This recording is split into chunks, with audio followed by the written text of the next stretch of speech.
Mental health psychology nuances. Are you interested in the connection between physical well-being, nutrition and emotional well-being?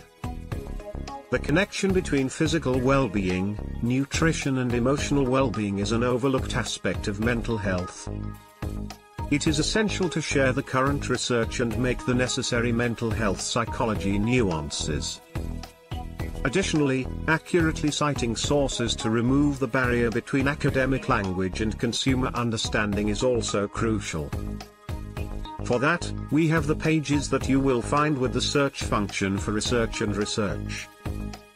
But any technique can be harmful and dangerous to people with unresolved trauma. A particular technique can also be harmful to people who do not have sufficient support. Trusted friends are so important. That is why you can always send us a PM, a personal message to which we will answer as soon as possible. Someone you can talk to, who is listened to, such as the helplines, are indispensable to use if you are in an emergency. We know that if you start to mine your past that has seen severe abuse, confrontation can lead to symptoms of depression.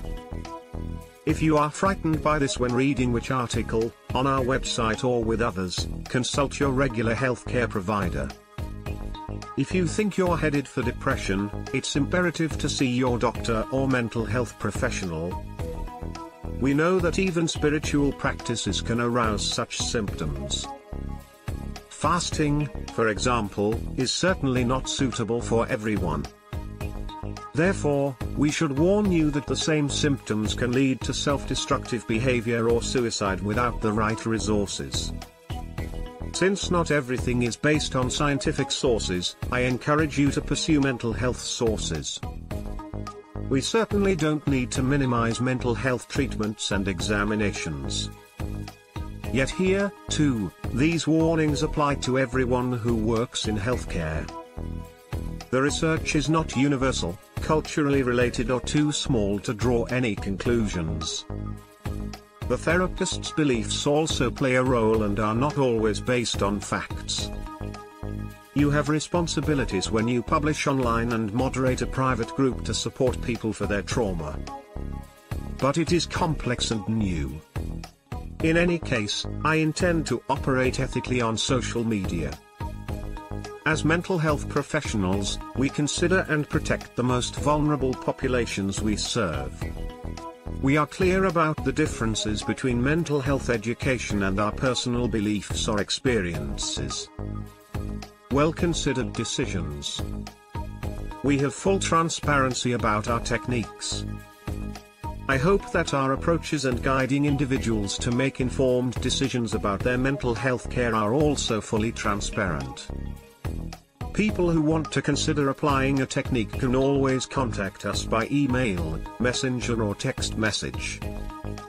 It is recommended to send a friend request to us on Facebook or Instagram if it is safe for you to. You will find all these options on our menu. We provide good resources and refer people to the care they need when we can't offer it.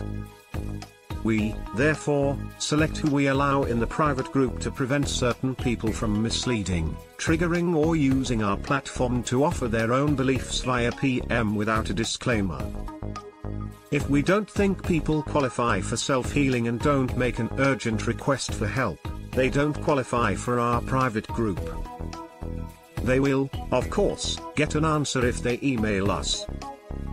What is unique about mental health professionals speaking on social media platforms is that we cannot know in detail who is consuming our content. That is why we must be incredibly attentive and careful with our language. How we present information can be harmful to those who listen. For most people online, there is a tendency to promote a version of ourselves that is not entirely authentic. There is an ongoing conversation for mental health professionals about professionalism regarding what we share on social media.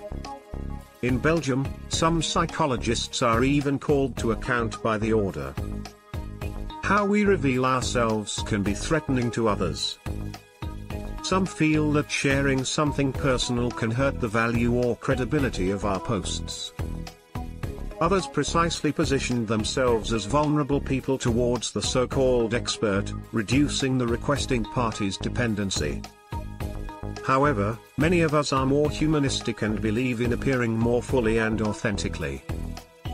Social media allows us to either falsify our credibility with the perfection of our healing journeys or share vulnerability with others.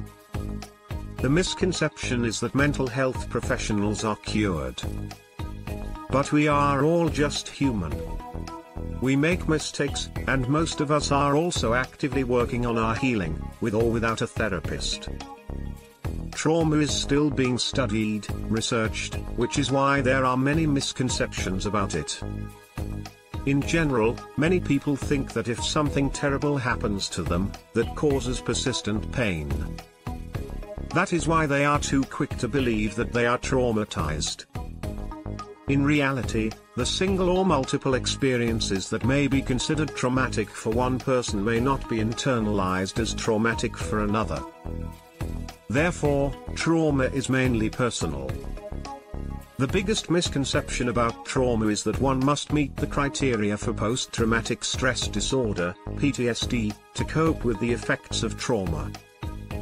When people learn that any event can be traumatic, they misunderstand.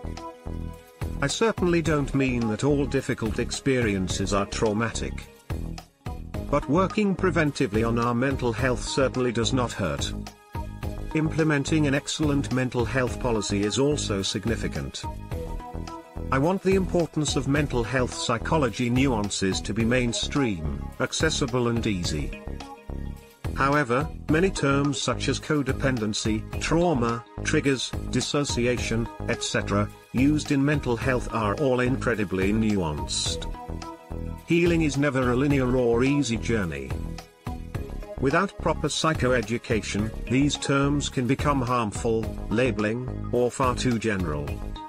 It is up to professionals in the field to take special care to use these terms correctly. I am excited to inform the public about this. You can obtain information about all terms using the search function. Don't forget to like our video.